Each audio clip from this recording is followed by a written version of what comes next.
Now, this very castle by name Christian was built by the Danish in the year 1661. It was built purposely to serve as a trade post, a market center. The Danish were not the first Europeans to arrive here. The first Europeans to arrive on our coast was the Portuguese. The Portuguese were the first. They arrived in 1471 and they built the Elmina Castle in 1482, also known as the St. George Castle. It was built purposely to serve as a trade post, the market center. So this very location was an extension of the Portuguese market. So the Portuguese were here earlier in 1550, trading with the local people. But later, their influence waned over time. And when the Portuguese left, then the Swedish company Africa also took possession of the land and built an earthly lodge here for trading. But the trading with the local people wasn't much effective, so they also abandoned the site and they left. When they left, then the Danish, under the governorship of S.K.M, decided to also establish their market center here. So when the Danish came, they bought the land from the local chief called Chief Ni Okangwe. They bought the land at an amount of 3,200 gold florins. After they bought the land, they replaced the earthly lodge that was built by the Swedish company Africa with a stone fort using limestones and timber. The Danish built a fort, named the fort Christiansborg in honor of the fourth king of Denmark, called King Christian IV. So in the Danish monarch system, we have King Christian the First, the second, the third, the fourth, the fifth, up to the 10th. So when you look at the top here, you see C7 standing side by side. This very wall was constructed by the Danish as a defense wall in 1790. So anytime they build new structure, they write a year on the wall. So the Danish earlier on began the trading in gold, in ivory, gunpowder, shinap, whiskey, textiles, mirrors, and also in ivories. It was later, due to the demand for higher labor, for people to work on the plantation, the Danish now engaged in the transportation of African slaves from this very market center. So the castle became a slave market from 1670 down to 1803. So during the days of slave trading, once the slaves were being brought to the market center, they were being stripped naked. At the courtyard, they were being examined physically to check whether they have injuries, they have wounds, they have scars, because they walked so many miles journeying to this castle. Once they got here, many of them become very weak. So in the market center, they were being separated, the stronger ones from the weaker ones, the males from the females. And in the market center, the female slaves were being valued higher than the male slaves due to the ability of the female slaves to reproduce. So more valuation priority was placed on the female slaves. So after evaluating them, they trade them after being branded the logos and symbols of the slave company. The number attached, iron was placed into fire. They kept the iron with the symbols of the slave company to the number. Then you have the Swedish African company, you have the African Royal Swedish, and also you also have the Danish Royal Africa. All these were slave companies. So in the market center, once after evaluating them, branding them, then they move them into their various dungeons. We have the male dungeon and we have the female dungeon. So they kept them in the dungeon for a period of maximum of 6 months, because it took the slave ship 2 to 3 months to get to the Danish West Indies, which is currently known as the U.S. Virgin Islands, St. Thomas, St. John, and St. Croix. That was where the African slaves were being taken to from this very castle.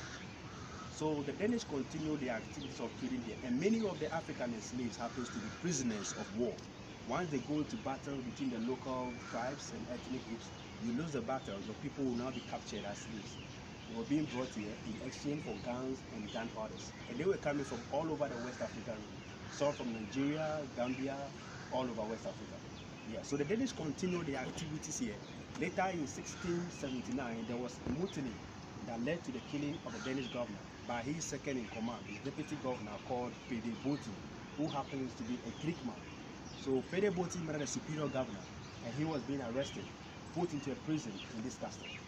And during that time of chaos, the Portuguese also arrived at the shores and took advantage of the situation and occupied the castle.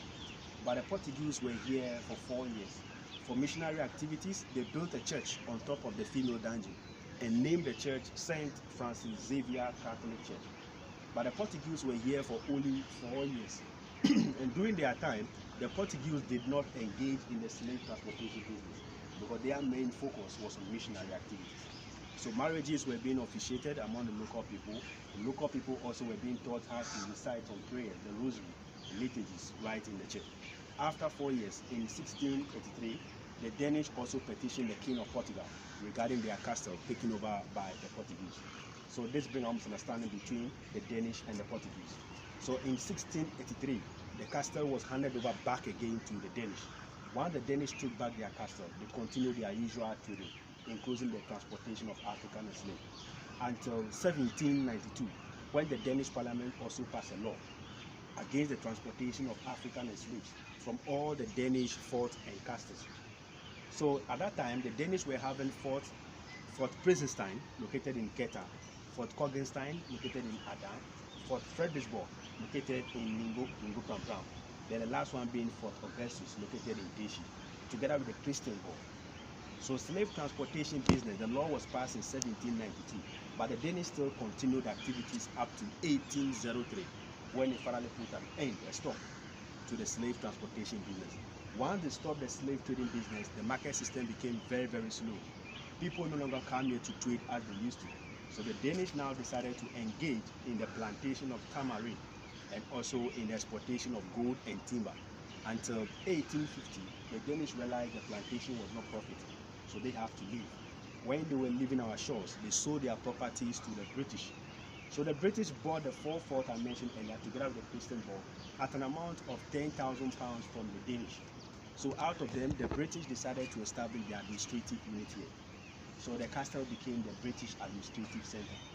Now in 1877, the capital of Ghana was also relocated from Cape Coast to Accra. So the capital of Ghana used to be Cape Coast during the British rule. So in 1879, the Christiansborg was serving as the headquarters of the British West Africa rule, where other British colonies were being coordinated from this castle. So the British were here until 1957, the 6th of March. After we gained our independence, the castle was handed over to Dr. Kwame Nkrumah, who was our first president. Dr. Kwame Nkrumah also took over and decided to build a new castle. You saw when you were coming here, after the main entrance, there is a coat of arms, a reception on your right. All those sections were constructed in 1960, after Ghana became a Republican state. So that became the presidential palace until 2007, when Ghana was celebrating our 50th anniversary independence. Then the Jubilee House was constructed, which is currently the seat of government. But the movement from here to the Jubilee House was made finally in the year 2013, on the 7th of February. The seat of government was now moved from the Christiansborg to the Jubilee House.